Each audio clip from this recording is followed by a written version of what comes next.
Pertemuan 7 ekonomi mikro. Perilaku produsen. Pertama, konsep produksi. Dalam upaya untuk melihat urutan kegiatan sebuah perusahaan dalam melakukan kegiatan produksi dan penawaran barang, maka dapat diperluas analisisnya pada berbagai aspek kegiatan produksinya. Pertama, analisis faktor produksinya. Yang kedua, biaya produksinya.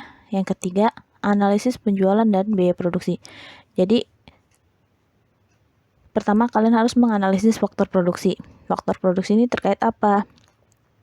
Terkait dengan bahan baku, pabrik, mesin, tenaga kerja. Nah, biaya produksi, nah ini biaya-biaya dikeluarkan untuk tadi pabrik, untuk bahan baku, untuk tenaga kerja, untuk mesin. Nah, yang terakhir adalah analisis penjualan dan biaya produksi. Ketika kita melakukan analisis, berarti kita melihat tren sebuah penjualan. Kira-kira nih barang kita yang akan berdampak di pasar atau persentase yang akan diperoleh dari penjualan barang kita ini berapa dibandingkan dengan biaya produksi yang akan dikeluarkan.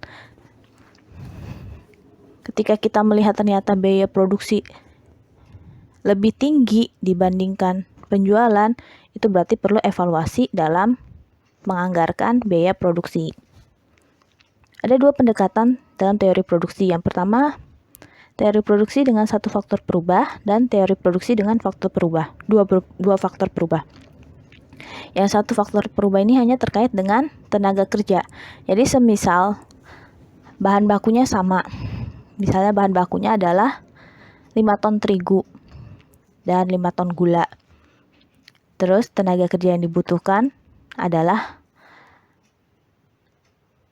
500 orang. Nah, ketika 500 orang tidak sanggup, maka ditambahkan menjadi 600 orang. Jadi si bahan bakunya ini tetap, tetapi tenaga kerjanya yang bertambah. Nah, kalau dua faktor produksi, bisa tenaga kerja dan modal. Kalau tadi kita mencontohkan tadi 500 orang untuk 5 ton, kemudian ditambah jadi 600 orang. Nah, modal ini apa? Modal terkait dengan peralatan pabriknya. Jadi ketika kita menambahkan orang yang 600 tadi ini, kita juga menambahkan mesin pabrik atau mesin pengelolaan produksi untuk memproduksi lebih. Jadi kalau satu faktor produksi tadi hanyalah penambahan tenaga kerja, sedangkan dua faktor produksi yang berubah ini adalah tenaga kerja dan modal. Tenaga kerja di sini adalah tenaga kerja yaitu buruh pabrik, dan modal ini adalah bisa berupa mesin penghasil produk tersebut. Pada teori produksi disebutkan kepuasan dari produsen diperoleh melalui pemaksimuman keuntungan produksi atau maximization of profit.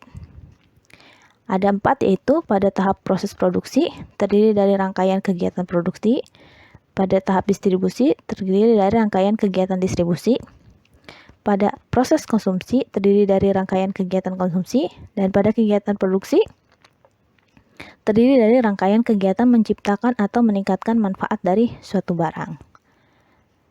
Barang merupakan alat pemuas kebutuhan manusia yang wujudnya nampak, bisa dilihat oleh mata kita dan juga bisa diraba langsung. Sedangkan jasa merupakan alat pemenuhan kebutuhan manusia yang tidak nampak atau tidak terlihat secara langsung, akan tetapi dapat kita rasakan. Kalau barang ini jelas, ketika kita membeli suatu barang, taruhlah tas itu adalah berbentuk fisik. Sedangkan kalau jasa ini apa? Misalnya AC atau kipas kita rusak, kita memanggil si tukang servis. Kita nggak tahu nih, dalam sekilas itu AC ini atau kipas ini sudah nyala atau belum. Tapi ketika sudah diservis, kita merasakan perbedaannya. Itu disebut dengan jasa. Karena kita tidak dapat melihat wujudnya, tapi kita bisa merasakan manfaat dari perubahan setelah dilakukan perbaikan atau servis tersebut. Adapun barang ekonomi adalah sejumlah barang yang diperoleh seseorang di mana dalam memperolehnya diperlukan dengan pengorbanan tertentu. Ini bisa berupa uang, bisa berupa tenaga. Jadi disebut dengan barang ekonomi. Ketika kita ingin memperoleh sesuatu, kita harus mengeluarkan sumber daya ekonomi kita, yaitu uang. Yang kedua, faktor produksi. Faktor produksi atau sumber daya merupakan semua benda yang ada dan sudah tersedia di alam atau dapat juga diciptakan langsung oleh manusia dan bisa dipergunakan untuk memproduksi barang atau jasa yang dibutuhkan manusia. dalam rangka memenuhi kebutuhan mereka. Adapun faktor produksi dan sumber daya yang sudah ada dan tersedia dalam suatu perekonomian negara dapat dibedakan menjadi 4 jenis antara lain tanah dan sumber alam. Adapun kekayaan alam antara lain keadaan iklim dan juga tanah, kekayaan hutan, kekayaan yang ada di bawah tanah, aneka bahan tambang, emas, nikel, tembaga, baja, kekayaan air yang dapat dijadikan sebagai salah satu sumber tenaga penggerak, baik dipergunakan untuk pengangkutan, sumber bahan makanan, sumber irigasi, dan sebagainya. Kekayaan air juga bisa diolah menjadi air mineral yang memiliki nilai jual juga. Yang kedua, tenaga kerja. Tenaga kerja ialah semua hal yang selalu bersedia dan juga sanggup untuk bekerja. Adapun faktor produksi yang berupa tenaga kerja ialah sumber daya manusia atau kita sebut dengan SDM yang memiliki keahlian dan juga keterampilan dibutuhkan di dunia kerja.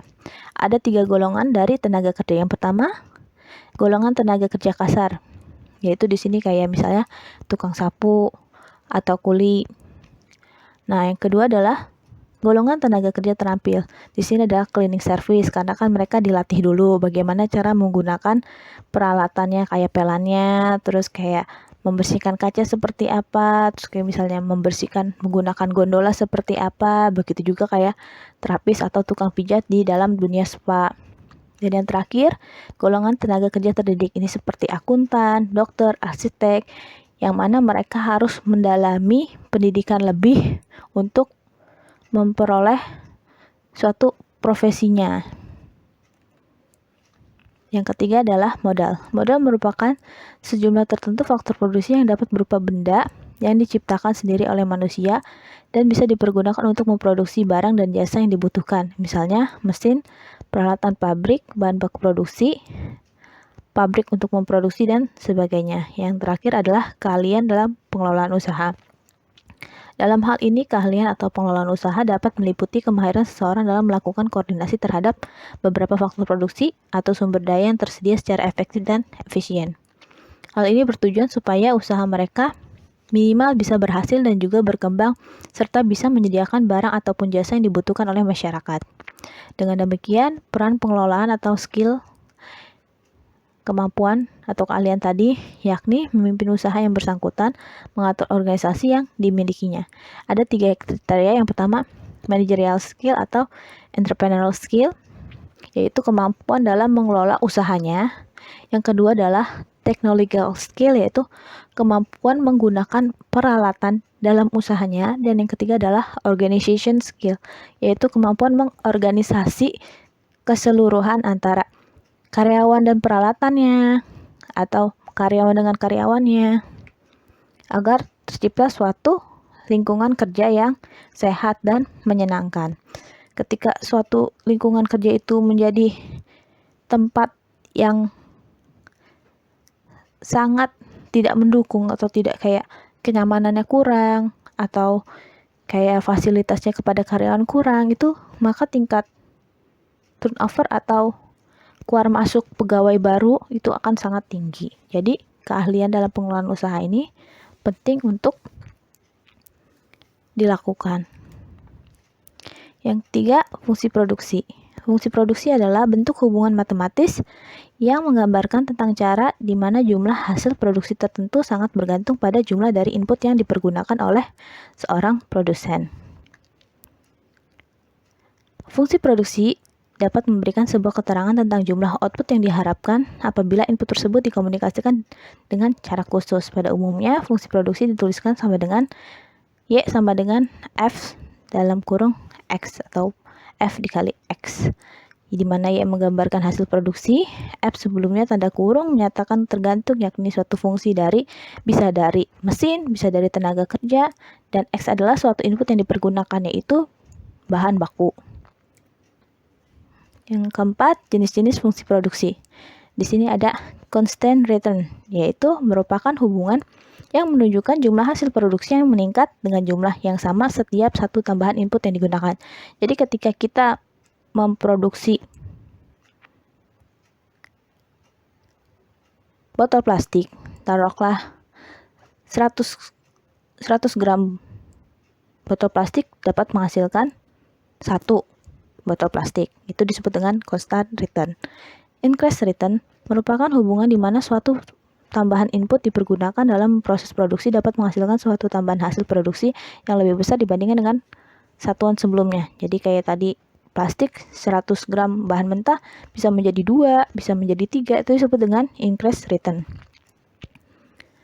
Decrease return merupakan suatu hubungan di mana suatu kesatuan tambahan faktor produksi atau input yang dipergunakan dalam proses produksi bisa menghasilkan satu kenaikan hasil produksi yang lebih kecil dari satu kesatuan sebelumnya. Kayak misalnya kita melakukan pengeringan untuk ikan asin. Dari 5 kilo ikan asin bisa menghasilkan 2 kilo karena terjadinya penyusutan. Itu disebut dengan decrease return. Jadi inputnya yang dimasukkan banyak tetapi hasilnya malah jadi berkurang. Teori produksi dengan satu faktor yang berubah.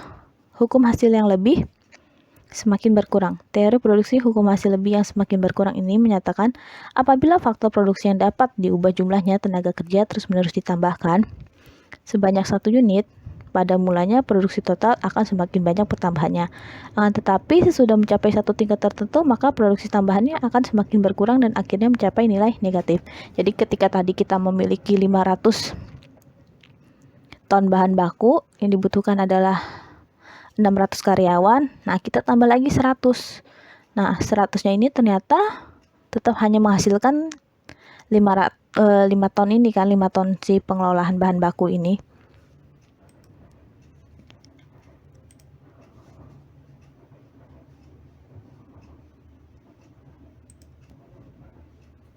Jadi nilainya menjadi negatif. Kenapa negatif? Karena barang yang dihasilkan tetap sama, tetapi jumlah untuk biaya memproduksinya lebih besar karena tenaga kerja tadi. Yang kedua, kurva produksi sama atau insequent.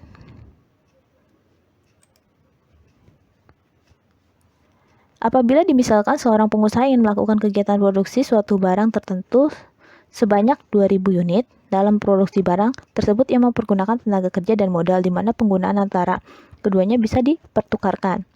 Jadi kalau ini sama, jadi kalau kita butuh tenaga kerja 2, maka modalnya 3. Begitu juga bisa dibalik. Ketika kita membutuhkan tenaga kerja 3, kita hanya perlu memodal 2. Jadi kalau kurva produksi ini adalah sama. Tenaga kerja maupun modal ketika dibalik jumlahnya adalah sama. Dari contoh di atas, tingkat produksi tersebut adalah 2000 unit.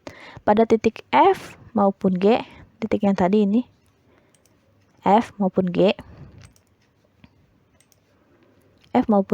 jumlah yang diproduksi sama sebesar 2000 unit meskipun menggunakan modal dan tenaga kerja yang berbeda jumlahnya. Selain itu, juga dapat ditemui kurva IQ, input quantity 1, input quantity 2, dan input quantity 3 terletak di kurva IQ. Sehingga macam kurva tersebut dapat memberikan gambaran mengenai tingkat produksi yang berbeda pula, yakni secara berturut antara lain 3000 unit, 4000 unit, dan 5000 unit. Jadi mau dibalik, modalnya 3, tenaga kerjanya 2, atau tenaga kerjanya 3, modalnya 2, itu nilainya tetap sama sebesar 2000 unit. Begitu juga ketika kita tambah di sini, misalnya jadi di sini adalah 4, atau di sini 5, di sini jadi 6, hasilnya akan jadi 3000 unit dan seterusnya. Garis biaya sama atau isocost. Supaya bisa membuat analisis mengenai peminimalan biaya produksi, maka sangatlah perlu dibuat suatu garis anggaran yang sama atau isocost, di mana garis anggaran ini sendiri dapat menggambarkan gabungan dari dua faktor yang bisa didapatkan melalui penggunaan sejumlah biaya tertentu. Melalui contoh yang sudah dibuat di atas, misalkan bahwa upah tenaga kerja adalah 20.000 dan biaya modal per unitnya adalah 40.000. Di dalam hal ini, uang atau biaya yang dimiliki hanya sebesar 200.000. Jadi modalnya adalah tenaga kerja 20.000 dan modal untuk biayanya adalah 40.000. Sedangkan uang yang dia punya hanyalah 200.000. Nah, alokasi 200.000-nya ini bagaimana? Yang menjadi pertanyaan adalah seperti itu. Dengan demikian, garis TC atau kita sebut dengan total cost pada gambar 10.5 menunjukkan gabungan dari tenaga kerja dan modal yang bisa diperoleh dengan memanfaatkan dana sebesar 200.000. Nah, 200.000-nya ini dialokasikannya kemana? Yang menjadi pertanyaan itu. Dapat diketahui bahwa apabila dana yang dimiliki oleh produsen tersebut hanya dipergunakan untuk mendapatkan modal, jadi ketika hanya digunakan untuk modalnya saja, yaitu 200.000 dibagi dengan 40.000, 200.000 dibagi dengan 40.000 didapat 5 unit, jadi hanya mendapat 5 unit modal. Sedangkan apabila produsen menggunakan dana yang dimiliki untuk mendapatkan tenaga kerja saja, maka yang diperoleh adalah 10 unit dari 200.000 dibagi dengan 20.000. Nah, yang menjadi pertanyaan, berapa yang bisa digunakan 200.000 ini untuk memproduksi barang tersebut? Nah, TC menunjukkan bahwa dengan uang 200.000, seorang produsen dapat menggunakan dana tersebut untuk memperoleh 2 unit modal, yaitu, kenapa 2? Alokasinya yaitu 2 dikali 40.000. Modalnya kan 40.000. 2, berarti di sini ada 80.000. Dan juga 6 unit tenaga kerja.